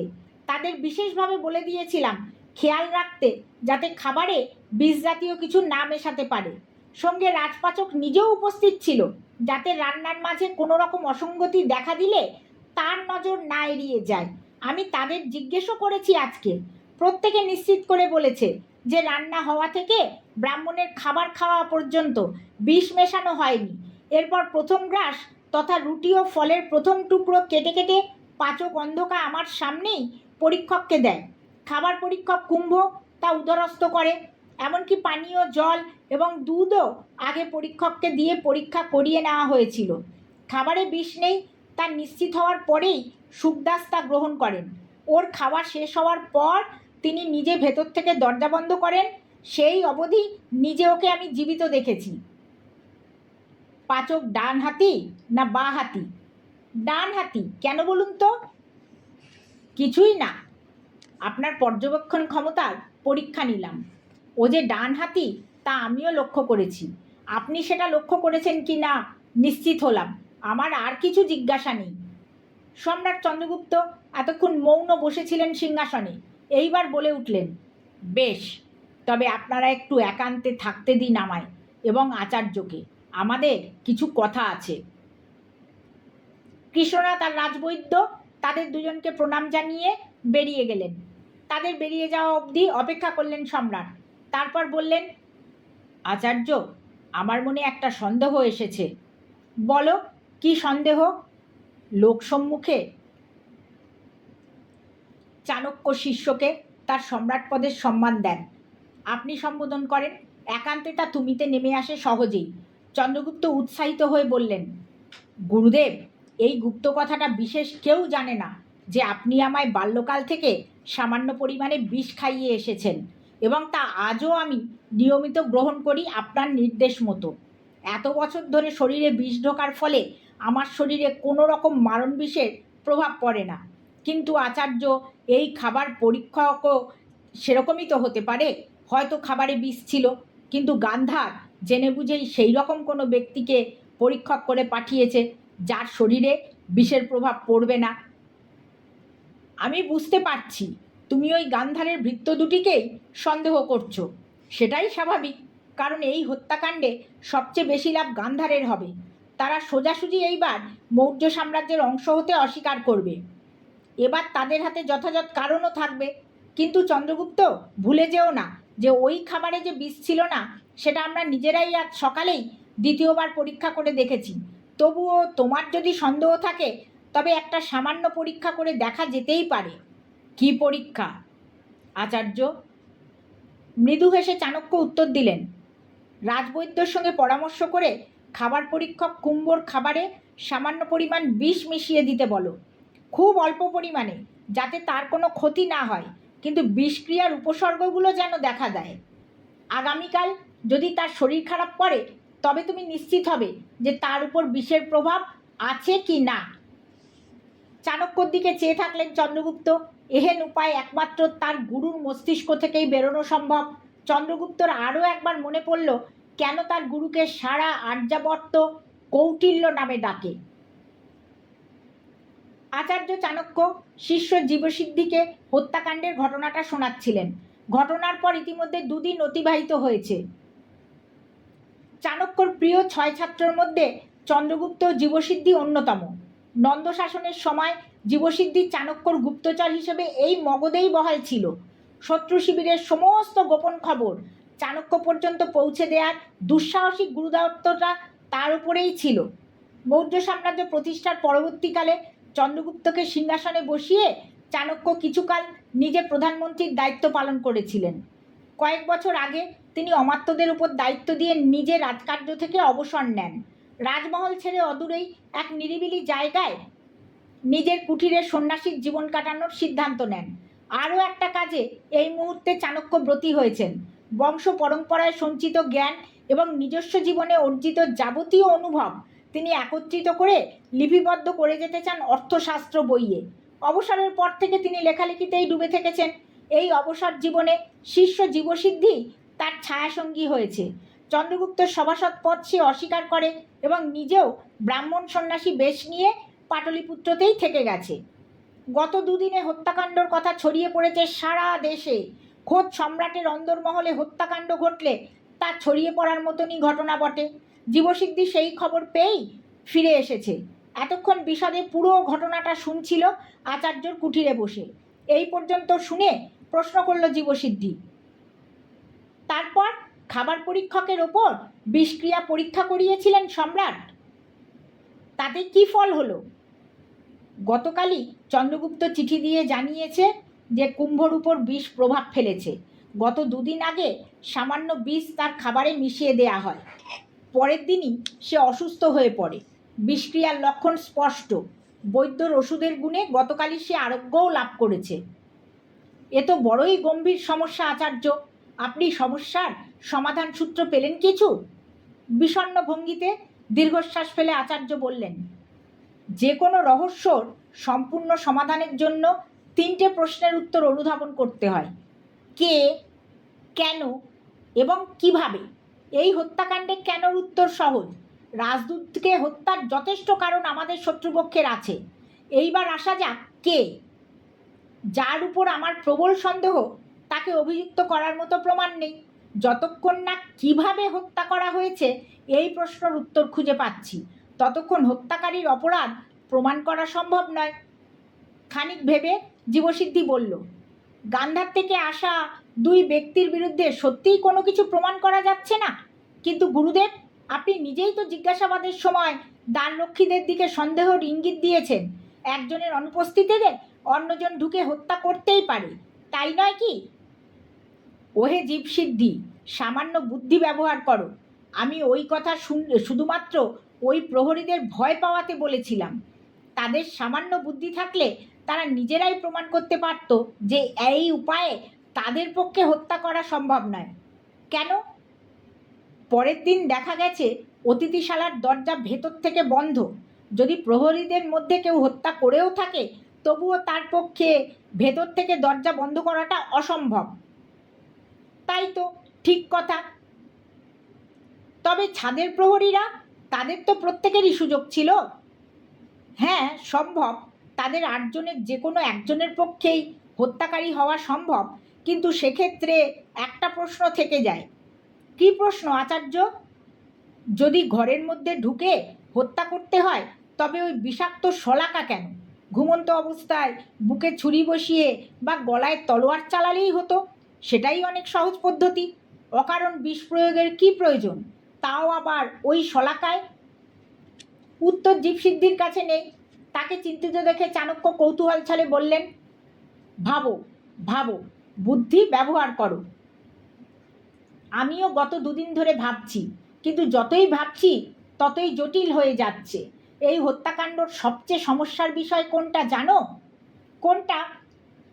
এই ক্ষেত্রে সবার জবানবন্দি একে অন্যের সঙ্গে মিলে যাচ্ছে। কারুর কথায় কোনো ফাঁক নেই, শুধু একজনের বাদে। কার? নিজেই ভেবে বলো। আমার পক্ষে সম্ভব নয়, সেটা আপনি ভালোই জানেন আচার্য। আপনার মতো অনুধাবন ক্ষমতা আমার নেই। আমি শুনলাম ইতিমধ্যে গান্ধারে হত্যাকাণ্ডর খবর পৌঁছে গেছে। অম্বিক এবং তার আচার্য শকুনি অন্য রাজাদের সঙ্গে আমাদের বিরুদ্ধে রাজনৈতিক মতবিরোধ গড়ে তোলার প্রক্রিয়া শুরু করেছে এবং গান্ধারের 2 নাগরিক অর্থাৎ পাচক আর খাবার পরীক্ষককে অবিলম্বে গান্ধারে ফেরত পাঠানোর দাবি জানিয়েছে। আচার্য, তবে কি যুদ্ধ হবেই? রহস্য সমাধান করতে আমি সক্ষম না হলে যুদ্ধ হওয়ার সম্ভাবনা উড়িয়ে দেয়া যায় না। তাতে ফলাফল নির্বিশেষে মগধের ক্ষতি, আর্থিক ক্ষতি এবং প্রাণহানি। খানিকক্ষণ দুজনের কেউ কথা বলল না। চাণক্যই অন্যমনস্ক ভঙ্গিতে বললেন, আমার মন বলছে যে সমাধান আমার চোখের সামনেই আছে। কিছু একটা অতি সামান্য তথ্য বা ঘটনা সেদিন উল্লেখ করা হয়েছে বা ঘটেছে, যা এই রহস্য সমাধানের চাবিকাঠি। আমি তা দেখেও দেখতে পাচ্ছি না। কিছু একটা সূত্র আমার সামনেই আছে, কিন্তু আমি ধরতে পাচ্ছি না। চাণক্যর কপালে তীব্র ভ্রুকুটি ফুটে উঠেছে, যেন তীব্র মানসিক যন্ত্রণা হচ্ছে তার। আচার্যকে এভাবে দেখে জীবসিদ্ধির দুঃখ হলো। আচার্যর মন হালকা করতে বলে উঠল, আচার্য, আমি আপনার জন্যে দক্ষিণের রাজ্য থেকে কি নিয়ে এসেছি দেখুন। জীবসিদ্ধির নিজের কাপড়ের ঝোলা থেকে একটা প্রমাণ আকারের তরমুজ বের করে আনলো, সঙ্গে শালপাতায় মোড়া নারকোলের মিষ্টি। আচার্যের মিষ্টির প্রতি ভালোবাসার কথা তার শিষ্য মাত্রই জানে। আচার্য, একটা ছুরি দেবেন, এটা কাটবো। গুরুর কোনো সাড়া না পেয়ে আবার ডাকলো জীবসিদ্ধি। আচার্য, কোথায় গেলেন? এবারও সাড়া না পেয়ে জীবসিদ্ধি বেরিয়ে এলো। আচার্য! কথা মাঝপথে থামিয়ে দিল জীবসিদ্ধি, কারণ চাণক্য এই মুহূর্তে উঠে দাঁড়িয়েছেন। কপালে আর ভ্রুকুটি নেই, বরং তার চোখের তারায় ঔজ্জ্বল্য ফুটে উঠেছে। এই দৃষ্টির সঙ্গে জীবসিদ্ধির বহু বছরের পরিচয় আছে। উত্তেজিত কণ্ঠে বলে উঠলেন, চাণক্য, এই মুহূর্তে রাজমহলের দিকে যাও, যত তাড়াতাড়ি সম্ভব। আমি একটা চিঠি লিখে দিচ্ছি, সেটা চন্দ্রগুপ্তকে দেবে। আমি জানি কে হত্যাকারী, আমি জানি কোন উপায়ে হত্যা করা হয়েছে, সব রহস্যের সমাধান হয়েছে। মাঝের একটা দিন প্রায় ঝড়ের গতিতে কেটেছে। মাত্র একদিনের ব্যবধানে পরিস্থিতি সম্পূর্ণ পাল্টে গেছে। সম্রাট চন্দ্রগুপ্ত খানিকক্ষণ আগেই গান্ধারকে সম্পূর্ণ নিঃশর্ত আত্মসমর্পণ করার নির্দেশ দিয়ে চিঠি পাঠিয়েছেন। অন্যথায় মগধ পুরো সামরিক শক্তি নিয়ে গান্ধার আক্রমণ করবে, এই কথাও লিখেছেন। তাতে সব সমস্যার মীমাংসা হয়ে যাওয়ার পর আচার্য চাণক্যর কুটিরে এই মুহূর্তে উপস্থিত আচার্য নিজে আর জীবসিদ্ধি।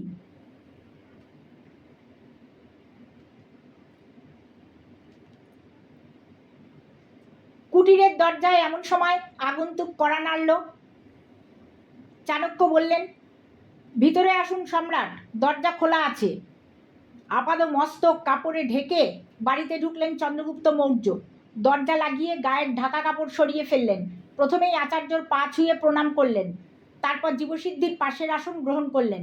জীবসিদ্ধি এতক্ষণ নিদারুণ উত্তেজনা চেপে রেখেছিল, তাই আর থাকতে না পেরে বলে উঠল, এইবার তো চন্দ্রগুপ্তও উপস্থিত, এবার তো বলুন আচার্য, রহস্যর সমাধান কিভাবে করলেন? আমি গতকাল থেকে অথই জলে রয়েছি। জীবসিদ্ধির সুরে সুর মেলান চন্দ্রগুপ্ত। হ্যাঁ আচার্য, আমার কাছেও সব রহস্য পরিষ্কার নয়, আপনি গোড়া থেকে আরম্ভ করুন। একটু ধৈর্য ধরো, আগে একটা খেলা দেখাই তোমাদের। আচার্য উঠে ভেতরে গেলেন, একটা ছোট্ট ছুরি নিয়ে ফিরলেন। ফলের পাত্র থেকে একটা আঙুর তুলে নিলেন, ছুরি দিয়ে সেটাকে কেটে দুভাগ করলেন। পাশে মাটির পাত্রে রাখা একটা গাছের মাটিতে টুকরো দুটো ফেললেন। এই গাছের মাটিটায় পিঁপড়ে থাকে, দেখো কি হয়। কিছুক্ষণের মধ্যেই আঙুরের দুটো টুকরোতেই পিঁপড়েরা ঝাঁক ছেঁকে ধরল। অদ্ভুতভাবে দেখা গেল, একটা টুকরোয় ছেঁকে ধরা প্রতিটা পিঁপড়ের মৃত্যু হলো, অন্য টুকরোয় থাকা পিঁপড়েগুলোর কিছুই হলো না। সেই দিকে আঙুল দিয়ে নির্দেশ করে চাণক্য বললেন, এই হলো হত্যা রহস্যর সমাধান সম্রাট। দুই শিষ্য হতবুদ্ধির মতন তার মুখের দিকে চেয়ে আছে দেখে আচার্য বলে উঠলেন, বুঝলে না তাও? বেশ, প্রথম থেকেই বলি, বেশিরভাগ ক্ষেত্রেই সবচেয়ে সহজ সমাধানটাই ঠিক সমাধান হয়ে থাকে। এক্ষেত্রেও তাই হয়েছে। পুরো ঘটনাটায় কয়েকটা বিষয় প্রথম থেকেই সন্দেহজনক ছিল। প্রথমত, গান্ধার রাজ অম্বিকের হঠাৎ হৃদয় পরিবর্তন, এটা অস্বাভাবিক। দ্বিতীয়ত, সে দূত হিসেবে পাঠালো কাকে? তার বিরুদ্ধে বিদ্রোহ করা অমাত্যকে। সঙ্গে কোনো নিজস্ব সৈনিক পর্যন্ত পাঠালো না, যাতে অনর্থ কিছু ঘটলে তার সম্পূর্ণ দায় চাপানো যায় মগধের ওপর। আমি নিশ্চিত এই সম্পূর্ণ খেলাটার নেপথ্যে রয়েছেন মগধের প্রধানমন্ত্রী আচার্য শকুনি। তিনি জানতেন যে ব্রাহ্মণ সুখদাসের মৃত্যু যদি পাটলিপুত্রতে ঘটে, তবে এক বাণে দুটো শিকার করা হবে। যে অমাত্য ওর গলার কাঁটা হয়ে রয়েছে এতদিন, তাকে পৃথিবী থেকে সরিয়ে দেওয়া হবে, এবং সেই সঙ্গেই মগধের বিরুদ্ধে গান্ধারের হাতে একটা মোক্ষম অস্ত্র চলে আসবে। যুক্তি দিয়ে ভাবলেই এ বিষয়ে কোনো সন্দেহের অবকাশ থাকে না যে সুখদাসের হত্যার নেপথ্যে গান্ধারের গভীর ষড়যন্ত্র আছে। আর আচার্য শকুনি এই হত্যা সংগঠিত করিয়েছেন। কিন্তু প্রশ্ন হলো কিভাবে? প্রথমেই সন্দেহ গিয়ে পড়ে অবশ্যই গান্ধার থেকে আসা পাচক আর খাবার পরীক্ষকের ওপরে, কিন্তু তাদের প্রতিটা গতিবিধি নজরবন্দি ছিল। তবে তারা হত্যা করবে কিভাবে? আমার প্রথম সন্দেহ জাগে হত্যার শস্ত্রটিকে নিয়ে। বিষযুক্ত শলাকা কেন? অন্য কোনো অস্ত্র কেন নয়? যদি রাতে ছাদের দিক দিয়ে আমাদের কোনো সৈনিক ঢুকেই থাকে, তবে সে তলোয়ার দিয়েই হত্যা করবে। এই অতি নাটকীয় হত্যার উপায় কেন বেছে নেবে? ক্রমেই আমার বিশ্বাস জন্মাতে থাকে যে ওই শলাকাটা আমাদের বিভ্রান্ত করার উপায় মাত্র। আসলে খাবারের সঙ্গেই বিষ প্রয়োগ করা হয়েছে, কিন্তু সমস্ত প্রমাণ ইঙ্গিত দিচ্ছিল যে খাবারে বিষ নেই। এই বিষয়টাই আসল সমস্যা। এটার সমাধানে একটু পরে আসছি। আপাতত তর্কের খাতিরে যদি শলাকাটাকে ভুলে যাই, তাহলেই কিন্তু বাইরের থেকে হত্যাকারীর প্রবেশের যুক্তিটা আর থাকে না, এবং তাতেই রহস্য অনেকটা পরিষ্কার হয়ে যায়। হত্যাকারী অবশ্যই ওই পাচক অথবা পরীক্ষক, অথবা দুজনই ষড়যন্ত্রে যুক্ত। তাদের প্রশ্ন করলে বিশেষ কোনো তথ্য পাওয়া যায় না, কিন্তু তাদের মিথ্যে বলার সম্ভাবনাটাই বেশি। অন্ধকা কিংবা কুম্ভ, অথবা দুজনই সম্ভবত গুপ্ত হত্যাকারী। তারা আসলে পাচক বা খাবার পরীক্ষক নয়। কিন্তু সমস্যা হচ্ছে যে দুজনই স্বীকার করেছে যে তারা একে অন্যকে আগে চিনত না। অর্থাৎ যদি একজন মিথ্যে বলে অপরজন সেটা ধরতে পারবে না। তাই তাদের পরীক্ষা করতে আমি তাদের একটা করে প্রশ্ন করি। পাচক দাবি করে যে সে গত 3 বছর ধরে ব্রাহ্মণ সুখদাসের কাছে রান্নার কাজ করছে, অথচ যখন তাকে জিজ্ঞেস করলাম যে একাদশীর দিন সে কি পদ বানায়, সে উত্তর দিল রোজ যা হয়। সব ব্রাহ্মণ বাড়ির পাচকরাই জানে যে একাদশীর দিন ব্রাহ্মণরা অন্ন গ্রহণ করে না, তারা শুধুই ফলাহার করে। অর্থাৎ পাচক অন্ধকার মিথ্যে বলছে। সে খুব সম্ভবত গান্ধারের নিযুক্ত গুপ্ত হত্যাকারী। একইভাবে কুম্ভ অর্থাৎ খাবার পরীক্ষককে প্রশ্ন করি সে হাফুস বা আপুস আম খেয়েছে কিনা। এই বিশেষ জাতের আম আমাদের দেশের সবচেয়ে দামি ফলের মধ্যে অন্যতম। এই আম সাধারণত শুধুমাত্র রাজকীয় খাবারেরই অংশ হয়ে থাকে। সাধারণ মানুষ এই আম খাওয়া দুরস্ত, নামও শোনেনি। কিন্তু এক্ষেত্রে কুম্ভ হাপুস নাম শুনেই সেটাকে আম বলে চিনল এবং তা সে খেয়েছে বলে স্বীকারও করলো। অর্থাৎ সে সত্যিই রাজপরিবারের খাবার পরীক্ষকই বটে। গান্ধার রাজের কর্মচারী শুনেই আমরা তাকে বেশি সন্দেহ করব, তা জেনেও কিন্তু সে সত্য বলেছে, কারণ সে নির্দোষ। নির্দোষের ভয় কম থাকে, মিথ্যে বলার প্রয়োজনও সে বোধ করে না। চাণক্য থামতে জীবসিদ্ধি বলল, বেশ, ওই অন্ধকার নামের পাচকই হত্যাকারী, কিন্তু সে হত্যা করলো কিভাবে? খাবারে তো বিষই ছিল না। না, খাবারে বিষ ছিল না, কিন্তু খাবারের মাধ্যমেই ব্রাহ্মণের শরীরে বিষ ঢোকানো হয়েছে। জীবসিদ্ধি এবং চন্দ্রগুপ্ত দুজনেই প্রশ্ন করে উঠলেন, এটা কিভাবে সম্ভব? সম্ভব, অতি সরল অথচ অসম্ভব চতুর একটা কৌশলে বিষ প্রয়োগ করা হয়েছে। সম্রাটের নিশ্চয়ই মনে আছে হত্যাকাণ্ডর পরের দিনের কথা, যখন আমি উচ্ছিষ্ট খাবারে বিষ আছে কিনা পরীক্ষা করতে যাই। সেখানে সমস্ত বাসন এবং উচ্ছিষ্ট পড়ে থাকলেও ফল কাটার ছুরিটা সেখানে ছিল না। আমি যখন অমাত্যর কাছে ছুরি চাই, তখন অমাত্য কৃষ্ণনাথ খুব গুরুত্বপূর্ণ একটা কথা বলেন, ছুরি নেই, ছিল তো রাতে। এই কথাটা ওই পরিস্থিতিতে নিতান্ত অপ্রয়োজনীয় মনে হওয়ায় চন্দ্রগুপ্ত সামান্য ক্ষুণ্ণ হয়েছিল সেই দিন। অথচ এই কথাটা যদি সেদিনই আমি খেয়াল করতাম, তবে রহস্যর সমাধান সেই দিনই হয়ে যেত। ছুরি সেখানে ছিল না, সমস্ত থালা বাসন পড়ে আছে, শুধু ওই একটা সাধারণ বস্তু নেই।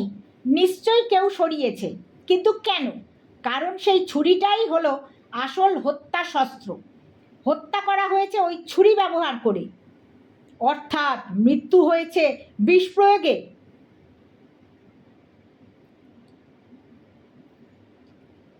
ঠিক, কিন্তু সেই বিষ খাবারের সঙ্গে মেশানো হয়েছে ওই ছুরি দিয়ে। পরোক্ষভাবে ওই ছুরি দিয়েই হত্যা করা হয়েছে, একটা সাধারণ ফল কাটার ছুরি। যেমন ধরো এইটা সামনে পড়ে থাকা একটা ছুরি তুলে নেন আচার্য, এর বাঁদিকের ফলায় লাগানো হয় বারণ বিষ এবং ডান দিকের ফলা রাখা হয় নির্বিষ। শুধু একদিকের ফলা বিষাক্ত। এই ছুরি দিয়ে কোনো ডানহাতি ব্যক্তি যদি ফল বা রুটি কাটে, তবে প্রতি ক্ষেত্রে শুধু প্রথম টুকরোটা হবে নির্বিষ, অথচ পরবর্তী প্রতিটা টুকরো হবে বিষাক্ত। প্রথমবার কাটায় প্রথম টুকরো নির্বিষ হবে, কিন্তু তার সঙ্গেই বিষাক্ত ফলাটা ঘষে যাবে রুটি বা ফলের বাকি অংশের গায়ে। আমি এই ছুরিটাতেও একইভাবে বা ফলায় বিষ লাগিয়েছি, সাধারণ পিঁপড়ে মারার বিষ।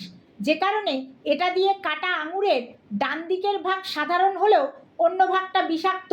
ফলাফল তো নিজের চোখেই দেখলে একটু আগে।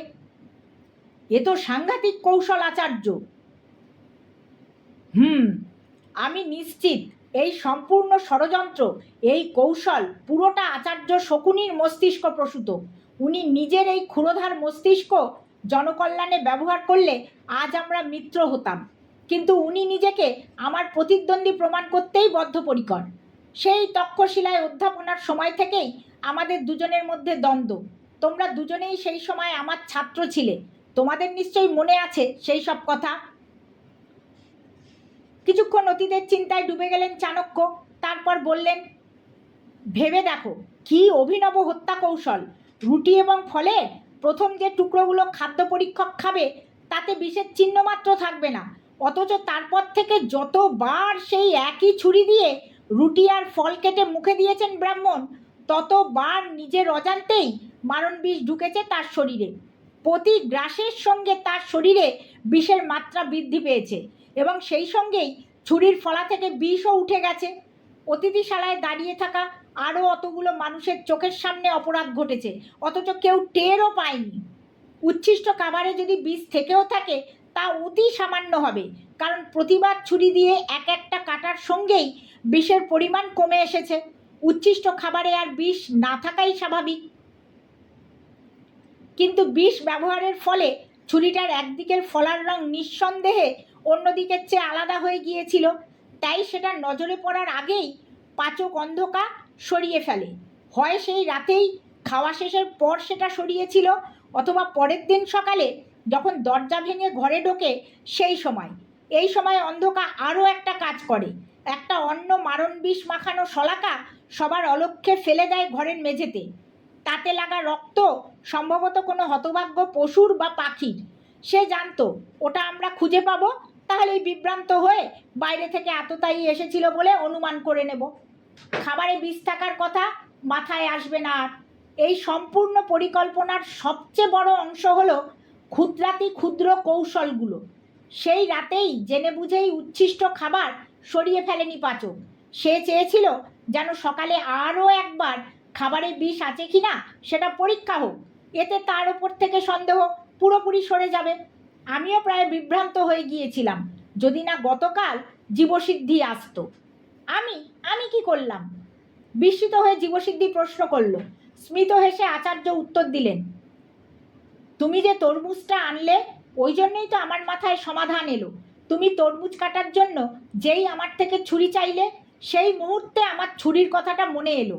দুদিন আগে আমার তো ছুরি না থাকার কথাটা মনে পড়ল। মুহূর্তে সব কিছু চোখের সামনে দেখতে পেলাম। সন্দেহ তো আগে থেকেই ছিল পাচকের উপরে, শুধু হত্যা কৌশলটা আন্দাজ করতে পারছিলাম না। সেটা মাথায় আসতেই পুরো রহস্যের জট খুলে গেল। আপনি অসাধারণ আচার্য। চন্দ্রগুপ্তর এই উক্তিটা অগ্রাহ্য করে চাণক্য বললেন, এটা একটা প্রায় নিখুঁত হত্যাকাণ্ড ছিল। সম্রাট, তোমার কি সেই দিন রাজবৈদ্যর বলা কথাটা মনে আছে? উনি কিন্তু বলেছিলেন যে মৃতদেহর নীল রং দেখে ওর প্রাথমিকভাবে সন্দেহ হয়েছিল বিষ প্রয়োগ রাতের প্রথম প্রহরের দিকেই করা হয়েছে। ভেবে দেখো, ওর অনুমানই কিন্তু ঠিক ছিল। বিষ রাতের শুরুর দিকেই শরীরে প্রবেশ করেছিল খাবারের সঙ্গে। তারপর বিষ ধীরে ধীরে কাজ শুরু করে, ছড়িয়ে পড়ে সারা শরীরে। রাত দ্বিতীয় প্রহরের শেষের দিকে বিষক্রিয়ার কারণে অস্বস্তিতে ব্রাহ্মণের ঘুম ভেঙে যায়। বেশিরভাগ বিষেরই উপসর্গ হলো গলা শুকিয়ে যাওয়া। এক্ষেত্রেও তাই হয়েছে। ব্রাহ্মণ জলের পাত্র নিতে পালঙ্ক থেকে হাত বাড়ান, উনি পালঙ্ক থেকে পড়ে যান, তাই সেই মুহূর্তে ওর মৃত্যু ঘটে। আর জলভর্তি পাত্রটাও উল্টে যায়। খানিকক্ষণ চুপ করে থেকে আবার বলতে শুরু করেন আচার্য, ওই সামান্য শলাকাটা প্রথম থেকেই আমাদের কতটা বিভ্রান্ত করতে সক্ষম হয়েছে ভেবে দেখো। আমরা সকালে এই সিদ্ধান্তেই উপনীত হয়েছিলাম যে শলাকার ওই তীব্র বিষেই মৃত্যু ঘটেছে, অথচ ওই শলাকার বিষ আর হত্যায় ব্যবহৃত বিষ সম্পূর্ণ আলাদা প্রকৃতির। শলাকার বিষ অতি তীব্র প্রভাব ফেলে। এই বিষ রক্তর সংস্পর্শে আসার কয়েক মুহূর্তেই মৃত্যু হয়, কিন্তু ছুরিতে ব্যবহৃত বিষ সম্পূর্ণ আলাদা। সেটা প্রভাব বিস্তার করে ধীরে ধীরে। প্রায় দুপুর সময় ধরে বিষক্রিয়া সারা দেহে ছড়িয়েছে। তারপর মৃত্যু হয় আক্রান্তর। অর্থাৎ বিষক্রিয়ার মুহূর্ত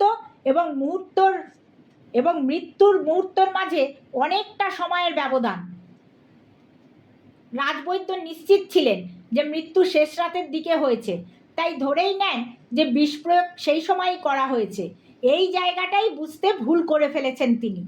হত্যাশস্ত্র হিসেবে বিভ্রান্তি সৃষ্টি করতে শলাকাটা নির্বাচন করার কারণ হলো সেটার ক্ষুদ্রতা। খুব সহজেই সবার নজর এড়িয়ে সেটা নিয়ে ঢুকেছিল অন্ধকার, আর সবার অলক্ষ্যে ওই ছোট শলাকাটা ঘরের মেঝেতে ফেলে দিয়েছিল। কথা থামিয়ে দুই শিষ্যর মুখের উপর চোখ বুলিয়ে নিলেন চাণক্য। বললেন, আশা করি তোমাদের সমস্ত প্রশ্নের উত্তর দিতে পেরেছি। কালকে সন্ধেবেলা রহস্যর সমাধান করতে পেরেই জীবসিদ্ধিকে পাঠাই তোমার কাছে। চন্দ্রগুপ্ত, চিঠিতে নির্দেশ দিই যে এখনই যেন পাচককে গ্রেপ্তার করা হয় আর তার ঘর তল্লাশি করা হয়। এই কারণেই অম্বি তার দুজন লোককে ছেড়ে দেওয়ার জন্য দাবি জানাচ্ছিল। কারণ একবার তারা মগধ ত্যাগ করলে আর কোনোদিনই দোষ প্রমাণ করার উপায় থাকতো না। আমি অনুমান করেছিলাম যে ওই একদিকের ফলায় বিষ মাখানো ছুরি সে সাবধানে লুকিয়ে রাখবে, যত্রতত্র সেটা ফেলে দেওয়ার সুযোগ পাবে না, কারণ সে নজরবন্দি। তার মনে সর্বক্ষণ ধরা পড়ার ভয়ে কাজ করবে। এই ছুরিটাই এই পুরো পরিকল্পনার ভিত্তি। ওটা খুঁজে পাওয়া গেলেই অন্ধকার দোষ স্বীকার করতে বাধ্য হবে। ঘটেছেও ঠিক তাই। এই পুরো ঘটনায় কুম্ভ নামের খাবার পরীক্ষকটি নিজের অজান্তেই হত্যাকাণ্ডর সহায়ক হয়েছে। সে নির্দোষ জানি আচার্য, সেই কারণেই তাকে নিজের দূত করে আজ গান্ধারে পাঠিয়েছি। চন্দ্রগুপ্তর কথায় মৃদু হাসলেন চাণক্য। জীবসিদ্ধির দিকে ফিরে বললেন, সাধু। ওহে জীবসিদ্ধি, তুমি কি একটু কষ্ট করে ভাড়ার থেকে অন্য একটা ছুরি নিয়ে আসবে? এই ছুরিটা তো তোমাদের খেলা দেখাতে গিয়ে ব্যবহারের অযোগ্য হয়ে গেল। আজ আমরা তিনজনে মিলে তোমার আনা তরমুজটার স্বাদ গ্রহণ করতে পারি। এই তরমুজটার জন্যই আজ সম্রাটের জয় হলো। এরপরে আচার্যকে লেখা সম্রাটের চিঠি। প্রিয় আচার্য, আপনাকে ধন্যবাদ দিয়ে ছোট করব না। আজ আপনার কারণেই একটা অযাচিত যুদ্ধ থেকে মৌর্য সাম্রাজ্য রক্ষা পেয়েছে। আপনার অবগতির জন্য জানাই, গান্ধার আত্মসমর্পণ করেছে। অম্বির অবশ্য আর কোনো উপায় ছিল না। ব্রহ্মহত্যা আর ষড়যন্ত্রের দায়ে তার নিজের রাজ্যবাসী এবং অন্যান্য রাজারা তাকে তীব্র ধিক্কার জানাচ্ছে। এদিকে তার গুরু আচার্য শকুনি নিখোঁজ। তিনি তার শিষ্যকে পরিত্যাগ করে নিজের প্রাণ বাঁচিয়েছেন। তবে তিনি নাকি আপনাকে এবং মগধকে ধ্বংস করার শপথ নিয়েছেন। তার সন্ধান করছে আমাদের গুপ্তচরেরা। আমার প্রণাম নেবেন, আশীর্বাদ করবেন। ইতি আপনার শিষ্য চন্দ্রগুপ্ত মৌর্য। পুনশ্চতে লিখেছেন, আপনার অর্থশাস্ত্র লেখার কাজ কতদূর অগ্রসর হলো।